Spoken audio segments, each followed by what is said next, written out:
guys to fix that.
Hi there.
We call it the Great War now.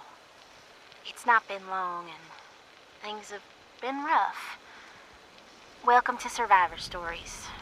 I'm Dasa Ben-Ami, a responder. I've been working with the responders for a couple of years now. I'm from Charleston originally, so it was easy to join up. What wasn't easy was the work. Rebuilding Appalachia from the rubble while survivors flock to us regularly from all over. So many have come and gone. Come back to this area. Their stories All wanna be untold. setting up places like Foundation. Their names lost to time. I got here first. I thought we should preserve this history somehow. I've decided to ask people to record their thoughts, their stories, anything they want to preserve forever. I'll call this series The Survivor Stories. I'll start with me. I was an anthropology PhD student at Vault-Tec University, final year. I was printing my thesis when I heard the sirens. Or the ferals don't get I you, thought for sure my that's right. father, a Vault-Tec employee, could take us all with him, but only 2 reservations came through. I refused to go. With my little brother, he went to the vault. They could not persuade me, though they tried. In the end, I pushed them inside it, and that was it. After that, I went back home to Charleston and, well, survived. Eventually, the responders formed, and I signed up right away. It was just about time to eat. It was so hard. The flood was devastating. Relocating to Morgantown Airport and now Flatwoods has been... I remain optimistic. Been with them now for, I guess 2 years. We have big plans. We can do so much to help. Building this place up is hard Maybe, work. just maybe, we can rebuild enough to be okay. And in the meantime, I will continue to record stories of survivors when I can. We are your history. This is Dasa Ben-Ami, signing off for now. Clean up this, fix that. It never seems to end. If you don't look close enough, you'll miss what you're looking for. Didn't you hear? People are saying there's gold everywhere. I'm gonna strike it big, baby!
Reminder to myself.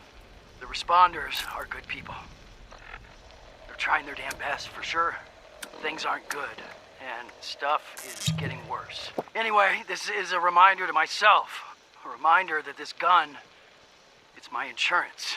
If things get real bad, if the food runs out or the water runs dry, I get to decide how I leave this goddamn world. I'm not gonna let myself suffer. I'm not gonna die hungry and alone. I can't.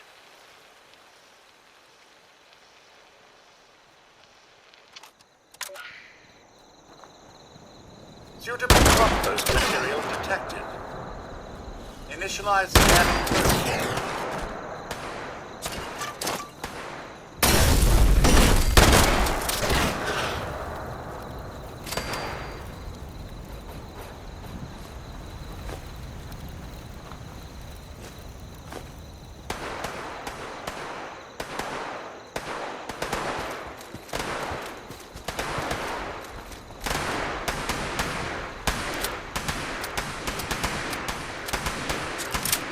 Reducing the fertilizer.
DASA has asked us all to document our stories for posterity, you know. It seems like a fine idea. So, hi, I am Kesha McDermott. When the bombs fell, I was in Watoga, coordinating a statewide science fair for that year's high school kids. And the theme was the future of energy. After the bombs, everything was pretty chaotic. Scavenging for food and fighting off rabid survivors. Oh, it was just a bad time all around. I found a couple of surviving kids from the high school whose parents didn't make it. We holed up in a house in town for a while.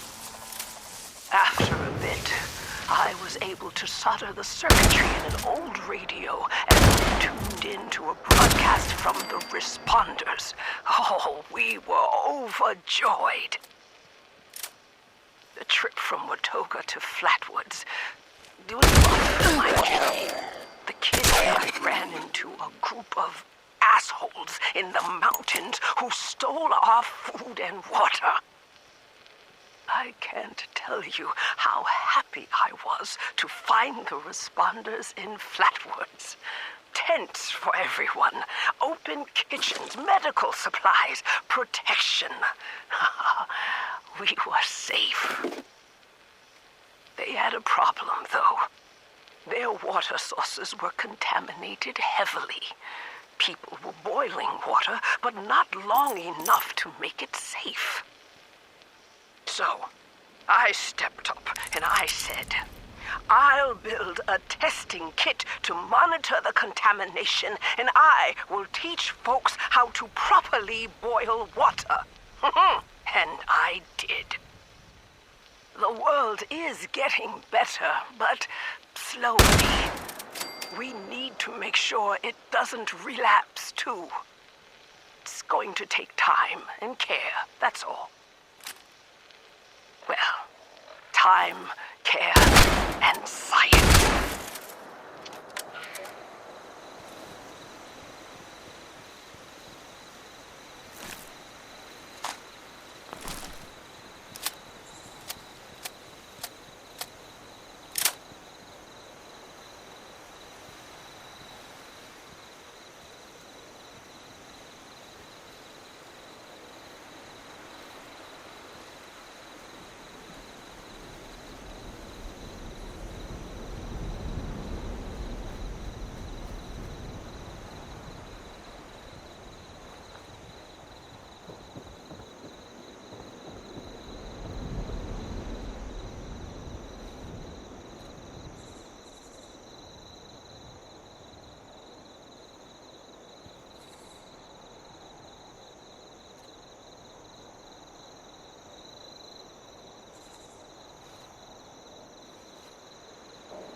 Responder Dasa gave me some supplies in exchange for my survivor story.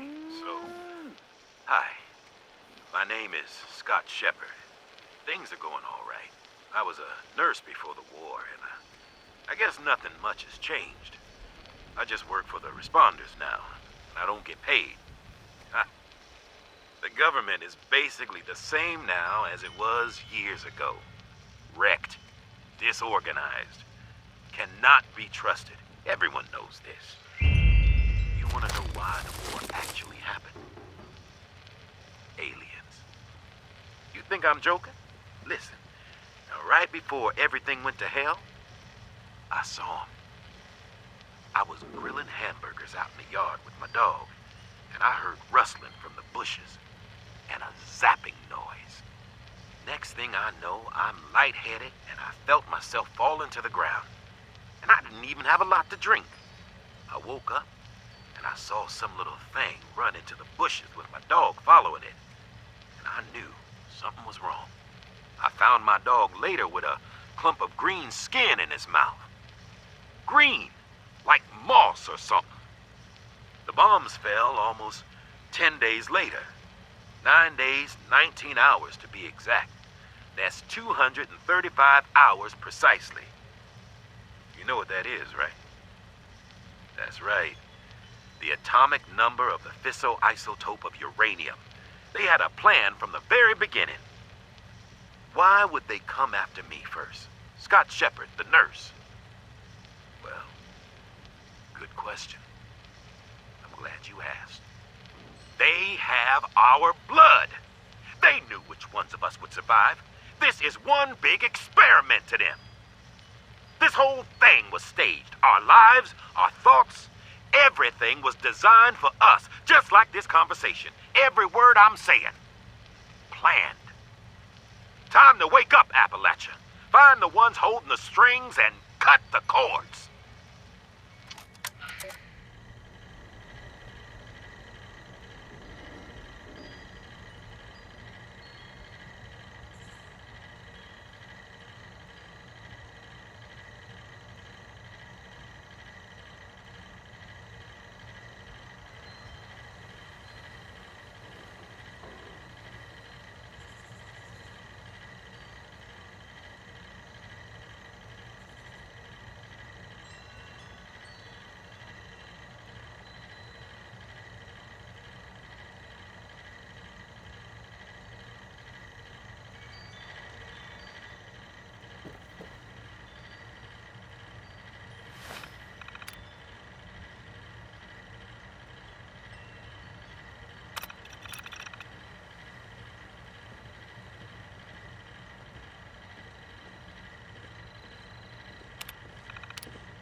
Chloe's my pet. Or maybe I'm hers. I'm not sure.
Tonight, we bring you the final chapter of Who Goes There?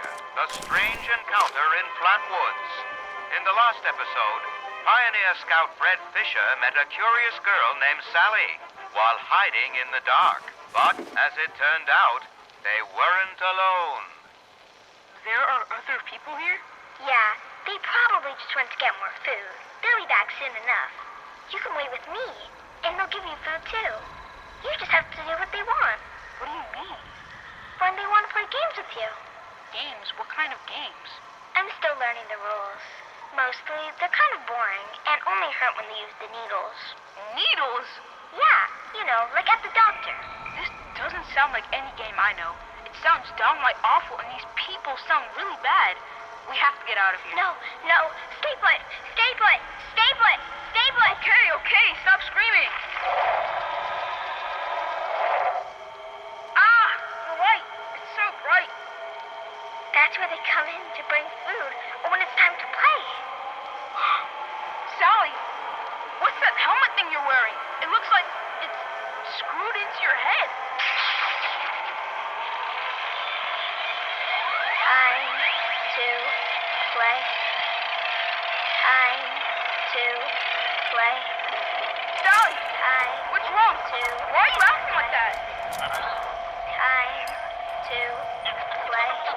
I see them now. Time to They aren't human at all. time to No, stop! Let me go! Sally, help me! I don't want to play! I don't want to play any games! No! Fred Fisher was found days later, wandering by the river outside Flatwoods. He was disoriented, but unharmed, save for 2 small wounds on each temple. To this day, Fred is convinced his strange encounter was real, and even continues to search high and low for a missing girl named Sally, whom he swears he met. So I leave it to you to decide, dear listeners. Was this simply the wild imagination of a frightened boy lost in the woods? Or was Fred Fisher in fact abducted by brainwashing aliens from outer space? Be sure to tune in next week for another thrilling chapter of Tales from the West Virginia Hills.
Reverend Delbert Winters here, born and raised in this very town.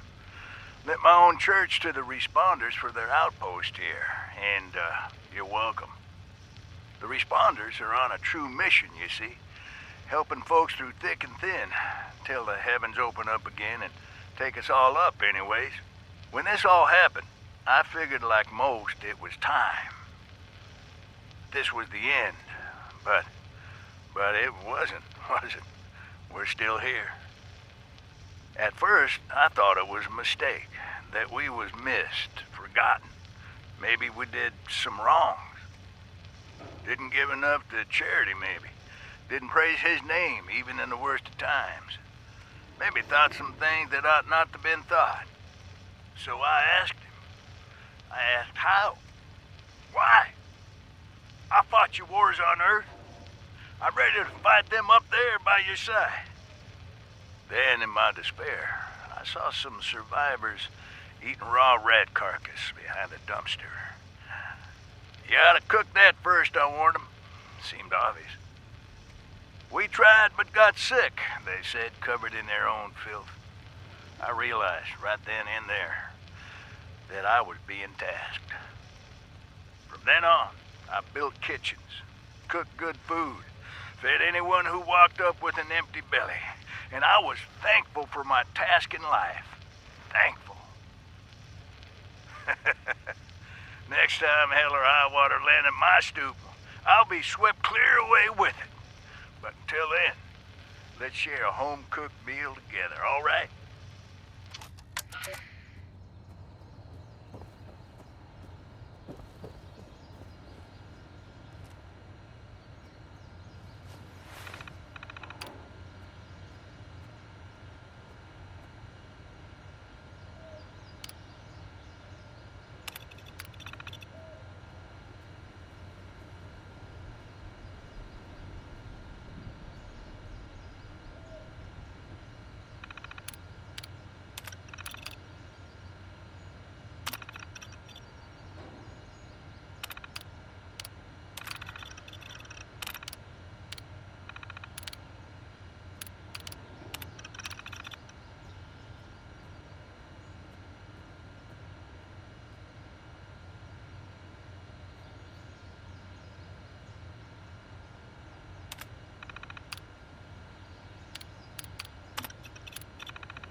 Chloe looks here to brush up on your responder survival training? Me? There's not much to tell, really. I came in with Paige and the rest and stayed up at Foundation for a while. It was nice. But eventually I wanted to go my own way, you know? Get out and see some places I've never seen, figure out who I am. When I heard the message on the radio about Flatwoods, I was curious to meet the responders, so I made my way here. I decided to stay here and see what else I could learn. That's pretty much my story. It's up in the Savage Divide, which is what they call the mountains to the east. There are maybe a dozen settlers up there, though people always come and go, so it changes. Honestly, life is pretty good there. It's a community and everybody does their part to help. He's the closest Foundation has to a leader, I guess. I never got to know him real well, but he always seemed like a decent guy. Honest, reliable, cares about the people, that kind of stuff.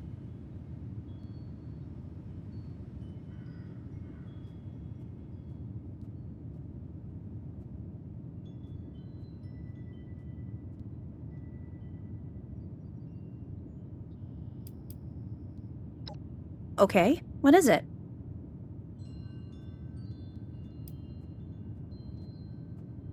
I found it in one of the houses. It fits great, and it's really comfortable and pretty durable, too. I'd also be lying if I said it didn't have some sentimental value for me. I've admired the responders ever since I first heard about them. What they stood for, helping people no matter what. That was really important.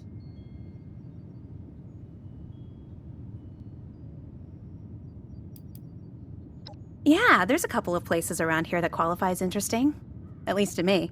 The Agricultural Research Center is infested with feral ghouls and homicidal robots. But you can find some good scrap in there if you're up to it. The New River Gorge Resort to the east is the same story. Maybe, minus the robots. No problem.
Hi there.